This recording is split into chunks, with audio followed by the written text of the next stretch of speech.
Porque eu optei por imóveis de leilão.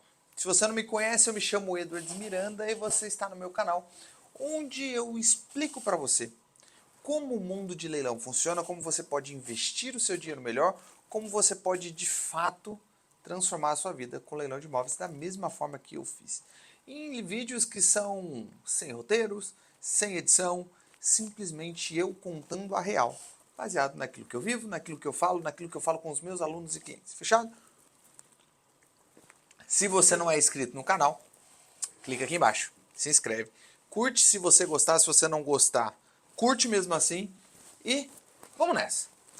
Uma coisa que eu comecei contando, e eu contei num vídeo recente, foi sobre a minha história, sobre o porquê como eu comecei no mundo de leilão.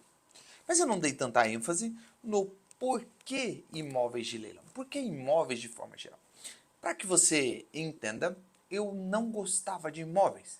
Imóveis não era o tipo de coisa que me atraía, mas depois de um tempo, isso mudou. E eu explico para você por quê. Antes de ir para imóveis de leilão propriamente dito, ó, não se estresse, eu sujei minha camisa numa tinta branca hoje. Antes que você entenda sobre leilão, eu preciso que você entenda por que imóveis. De forma geral, imóveis ele é uma coisa mais normal no brasileiro. É extremamente comum você conversar com uma pessoa e ela não ter noção sobre o valor de uma ação, ela não ter noção de valor de uma empresa, mas é relativamente simples que ela saiba, pelo menos tenha uma noção geral de quanto custa um imóvel. Isso está no nosso imaginário, principalmente fruto dos nossos pais, dos nossos avós e afins. Mas recentemente essa tendência tem mudado, principalmente com os gurus de finanças que basicamente rechaçam essa ideia. Legal, Edwards, mas por que imóveis? Eu poderia argumentar que os imóveis eles têm uma rentabilidade média acima da inflação, uma faixa ali de 4 a 5% ao ano. Isso se pegar um aspecto geral. Não é uma valorização estratosférica, mas é uma valorização ok. Mas o principal ponto, ele está muito relacionado à minha formação. Eu sou economista, por definição. E uma das primeiras aulas de introdução à economia que a gente aprende é referente a uma coisa chamada oferta e demanda. Tudo, basicamente, na vida funciona a partir desse princípio. Oferta de um lado, demanda do outro. Se existem mais coisas sendo ofertadas do que pessoas querendo comprar, a tendência de um preço é diminuir. Se existem mais pessoas querendo comprar uma coisa e menos coisa sendo ofertada, a tendência do preço é subir. Princípio lógico. E existem poucas coisas nessa vida que estão no sentido de valorização. É basicamente você pensar assim, cara, quanto de espaço na Terra é possível? Existe um tamanho limitado.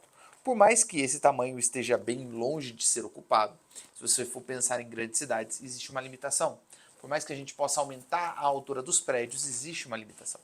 Esse é o princípio básico de por que imóveis são interessantes. Ele tem um princípio que é a escassez.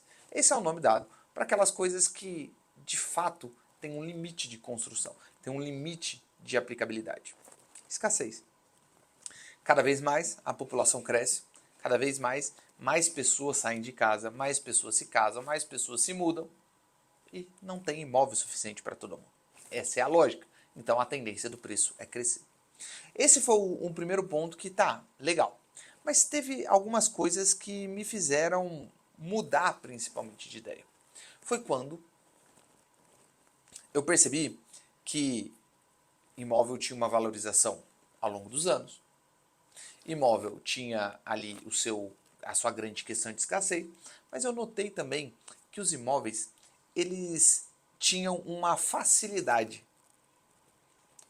Todo mundo precisa de um imóvel, todo mundo gosta de um imóvel. E não no sentido voltado lá para a escassez, mas no sentido voltado a é um produto que é relativamente fácil de vender. Você não precisa convencer as pessoas de que elas precisam de uma casa, elas simplesmente precisam de uma casa. Você só tem que convencer que aquele é um bom lugar. Percebe? É muito mais fácil. Eu hoje, se eu preciso vender Um carro, eu preciso convencer muitas vezes que ela precisa de um carro, é diferente de uma casa. E um quarto ponto, e esse eu acho que é o principal que me fez mudar de ideia com esse aspecto, está relacionado à alavancagem. Nada no Brasil é tão fácil de alavancar, é tão fácil de conseguir crédito do que imóveis. Você pode ter dinheiro no banco, você pode ter ações, você vai conseguir algum tipo de crédito, você vai conseguir alavancar de alguma forma. Mas se você tem imóveis, é certo que você consegue um financiamento, é certo que você consegue um crédito, e é isso o objetivo, o poder da alavancagem. E aí, essa é a estrutura de um imóvel. Aí, beleza, imóveis são legais. Só que tem um ponto, imóveis bons, imóveis que vendem, imóveis que locam, precisam estar em uma questão muito específica, que é você precisa comprar barato. Se você não compra barato, dificilmente você consegue fazer um bom negócio no que diz respeito a imóveis. Porque basicamente ele vai levar muitos anos para se valorizar. Então se você comprou caro, o tempo ele vai ser basicamente corrigido por aquele investimento. Então talvez não vale tanta pena. E aí entra a questão do leilão. De novo, poucas coisas nessa terra vão ser mais vantajosas do que leilão. Ele vai utilizar o princípio básico da necessidade de um imóvel, da segurança de um imóvel, de todos os aspectos positivos que o imóvel traz, mas com desconto. Isso me trouxe para o mundo de leilões.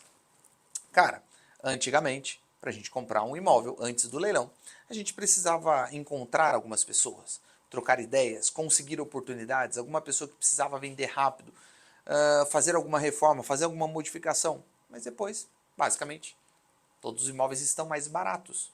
Tudo que eu preciso fazer é comprar no leilão mais barato. A variação, a vantagem, o benefício que eu vou ter está na diferença do preço que ele vale para o preço que eu comprei. E aí volto à questão de alavancagem. Quando eu consigo alavancar um imóvel de leilão, eu financio ele numa parte pequena. O exemplo clássico que a gente gosta de dar. Você compra um imóvel de leilão que vale 200 mil por 100 mil no leilão. Mas você comprou financiado. Então você não pagou 100 mil, você pagou 5 mil. Que são 5% necessários de um financiamento no imóvel de leilão da Caixa. Cara, você colocou 5 mil. Vamos supor que você tenha lucro de 100 mil. Não é bem esse lucro, você vai gastar outras coisas. Mas vamos supor que seja. Você colocou 5 mil e lucrou 100 mil. Perceba que a rentabilidade na alavancagem com o leilão de imóveis está em quanto vale o imóvel e não em quanto você pagou. É uma alavancagem estratosférica. E aí tem esse grande princípio. E o próximo, uma alavancagem desse tipo, você não consegue como pessoa física em qualquer outro investimento. É por isso que eu falo, eu sempre digo para as pessoas que o leilão é o nosso princípio e o nosso fim do dinheiro. A gente começou com o leilão quando a gente tinha pouca grana. Se a gente tem muita grana sobrando, a gente vai para o leilão por um princípio básico. Ele é, vamos usar essa palavra, democrático. Ele aceita qualquer pessoa. Você não precisa ser rico para ter uma grande oportunidade no leilão. Possibilidades de alavancagem desse tipo seria somente com loteamento, seria somente com uma estratégia muito mais sofisticada, que demandaria muito mais dinheiro. Mas com leilão você começa com pouco. Esse foi um dos principais motivos que me fez me manter no imóvel de leilão. E olha que eu não gostava de imóveis. Gostava de investimento financeiro, gostava de Bitcoin. Ainda gosto, ainda acho que isso tudo faz sentido no longo prazo.